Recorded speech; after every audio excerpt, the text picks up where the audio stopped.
Next इधर देखो सारे net asset turnover ratio. Net assets का अल्टरनेटिव नेम होता है कैपिटल एम्प्लॉयड। तो कैपिटल एम्प्लॉयड के फॉर्मूलाज एक बार दोबारा बता देता हूँ। अभी हमने किया भी लास्ट रेशियो में। वैसे इसके दो फॉर्मूलाज होते हैं, one is share holder fund plus non current liability, ठीक है, another is total assets minus current liability. तो according to the question situation कौन सा यूज होगा वो करेंगे, ठीक है। इसकी पूरी लिखो। This ratio shows the number of times this ratio shows the number of times capital employed is used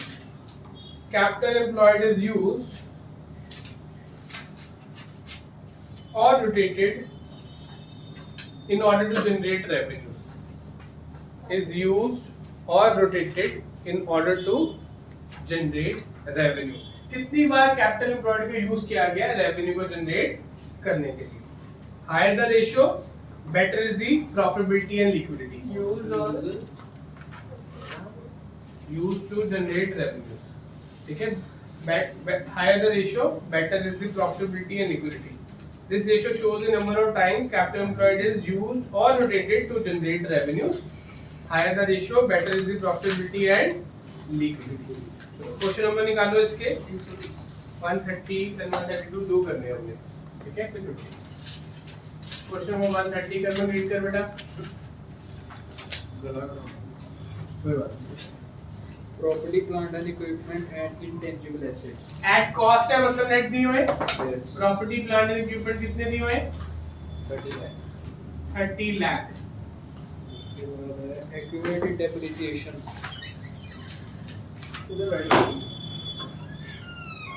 accumulated depreciation क्या होती है? जो डेप्रिसिएशन ओवर द इयर्स लगी है। बट इस क्वेश्चन में हमें प्रॉपर्टी प्लांट एंड इक्विपमेंट कौन से दिए हुए हैं?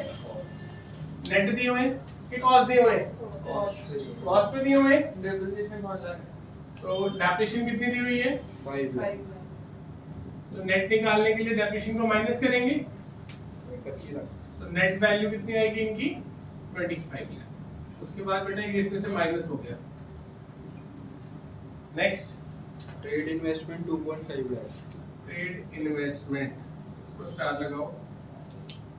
कितनी है? 2.5 लाख। 2,50,000। हाँ जी।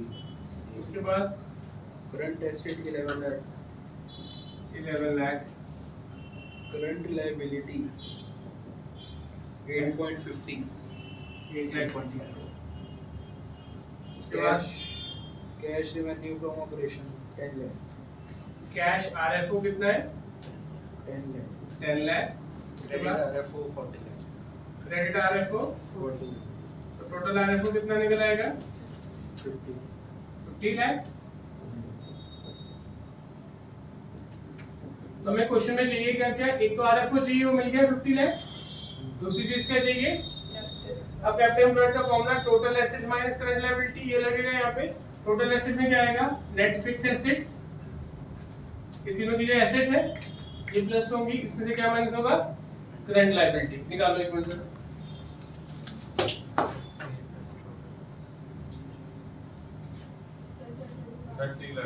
बेटा total asset is equal to non current asset plus current asset ना, ठीक है ना। तो टोटल एसेट्स में आपकी फिक्स एसेट्स में आगे property plant and net property plant and equipment हुआ है। ये property plant and trade investments को इंक्लूड करके नॉन करंट एसेट आ गया। इसमें करंट एसेट इंक्लूड कर दो। टोटल कितना हो गया ये? 25, 36, 38 लाख 50,000। 38,50,000। 38 लाख 50,000। अब करंट लायबिलिटी कितनी है?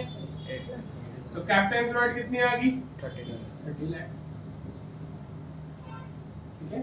तो रेशियो निकाल देते हैं। रेशियो क्या होगा? आरएफओ कितना? RFO net asset turnover ratio is equal to 50 lakh 5/3। 1/3 कितना होता है बेटा? वो लिखवाया था ना आपको फ्रैक्शंस में। 1.67। 0.33 into 5 किया 1.67 टाइम्स। क्वेश्चन 132। सचिन क्या कंफ्यूजन है बता बेटा। सर वही है कुछ कैपिटल एम्प्लॉयड का फॉर्मूला एक दो बार लिख के रिवाइज करो।